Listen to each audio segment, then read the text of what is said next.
भारतीय इंजीनियरिंग छात्रों के लिए राहत और उम्मीद से भरी एक बड़ी खबर सामने आई है। अखिल भारतीय तकनीकी शिक्षा परिषद के चेयरमैन डॉक्टर टीजी सीताराम ने स्पष्ट कहा है कि बीटेक डिग्री के लिए 4 साल की पढ़ाई अब अनिवार्य नहीं होनी चाहिए। एआईसीटीई के मॉडल पाठ्यक्रम के अनुसार बीटेक के लिए कुल 160 क्रेडिट्स का प्रावधान है। यदि कोई छात्र इन क्रेडिट्स को 3 वर्षों में ही पूरा कर लेता है तो उसे चौथे वर्ष तक इंतजार कराने का कोई औचित्य नहीं है। ऐसे छात्रों को तुरंत बीटेक की डिग्री प्रदान कर दी जानी चाहिए।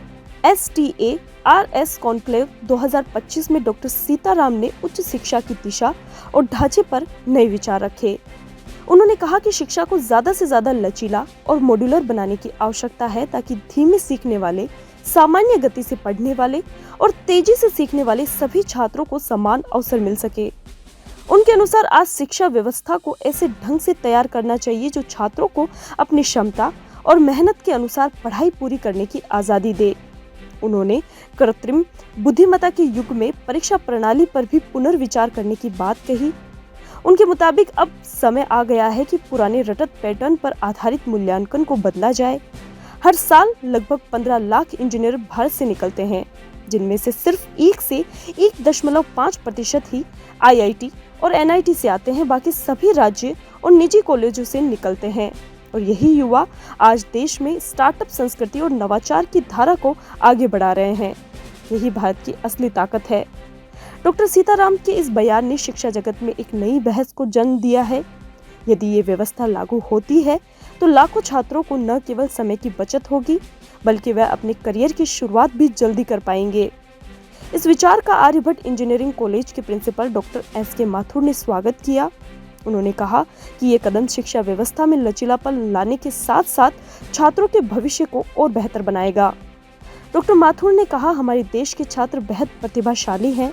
कुछ छात्र तेजी से पढ़ाई पूरी कर सकते हैं और ऐसे में उन्हें जबरन 4 साल रोकना उनकी क्षमता का दमन है। AICTE चेयरमैन का यह निर्णय समय की मांग है और इससे छात्रों को जल्दी रोजगार और अनुसंधान के अवसर मिलेंगे। डॉक्टर माथुर ने यह भी कहा कि इस बदलाव से उच्च शिक्षा प्रणाली में सकारात्मक प्रतिस्पर्धा आएगी। कॉलेजों को अपने पाठ्यक्रम और शिक्षण पद्धति को इस तरह तैयार करना होगा कि छात्र 3 वर्षों में ही सभी क्रेडिट पूरे कर सकें। इससे संस्थानों की गुणवत्ता भी बेहतर होगी और छात्रों में आत्मनिर्भरता की भावना विकसित होगी। आर्यभट्ट कॉलेज प्रिंसिपल का मानना है कि यदि यह नीति लागू होती है तो छात्रों को न सिर्फ समय की बचत होगी बल्कि भारत की शिक्षा प्रणाली को वैश्विक स्तर पर भी नई पहचान मिलेगी। यह पहल भारत को शिक्षा के क्षेत्र में और मजबूत बनाएगी तथा हमारे युवाओं को विश्व स्तर पर प्रतिस्पर्धी बनाएगी। AICTE के चेयरमैन TG सीताराम ने कहा है कि जिस तरह से बीटेक कोर्स 160 क्रेडिट का है और फिलहाल उसे 4 वर्षीय पाठ्यक्रम के रूप में लिया जाता है, तो उन्होंने कहा है कि यदि कोई विद्यार्थी इन्हीं 160 क्रेडिट को 3 साल में पूरा कर ले तो क्यों ना इस डिग्री को 3 साल में दे दिया जाए। क्योंकि 2 तरह के लर्नर्स होते हैं, 2 तरह के विद्यार्थी होते हैं, fast learner and normal learner. तो जो नॉर्मल है वो 4 साल में डिग्री करे, पूरी अपनी 160 क्रेडिट लेके अपना डिग्री पाठ्यक्रम पूरा करे। लेकिन जो फास्ट लर्नर हैं, जो जल्दी सीख पाते हैं, इम्प्लीमेंटेशन फेज में जल्दी आ जाते हैं और वो 160 क्रेडिट अपना समय से पहले 3 साल में पूरा कर लेते हैं, तो हम इस सिस्टम को चेंज कर सकते हैं। उन्हें बाध्य नहीं किया जाए कि वो 4 साल की डिग्री करें, उन्हें 3 साल में भी बीटेक की डिग्री दी जा सकती है। तो ये बहुत अच्छा विचार है और फास्ट लर्नर्स के लिए अपॉर्चुनिटी बन के आएगा ये कि उनकी बीटेक डिग्री 3 साल में ही हो जाएगी और उससे आगे वो अपना जो है स्टार्टअप या अपना बिजनेस या अपना जॉब दे कर सकते हैं, देश को योगदान दे सकते हैं। और इसके साथ साथ उन्होंने ये भी कहा है कि यदि ये जो शिक्षा प्रणाली है इसके अंदर जो परीक्षा होती है, परीक्षा को भी उस तरह से नहीं देखा जाए कि स्टूडेंट रट के आए और उसे लिख के जाए।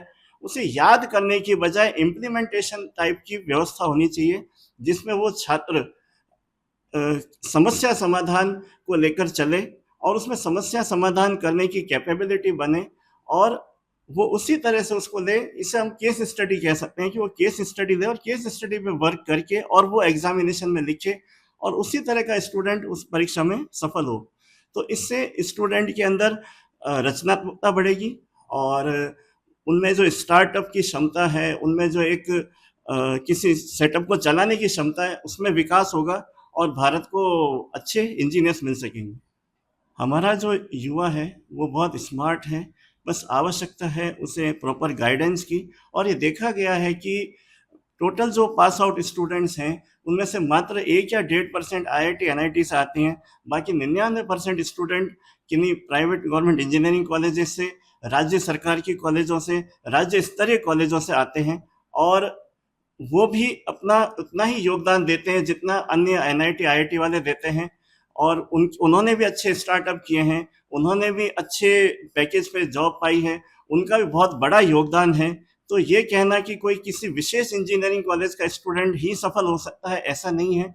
सभी इंजीनियरिंग कॉलेज वाले में बराबर की योग्यता है, केवल आवश्यकता है तो उसे निखारने की है।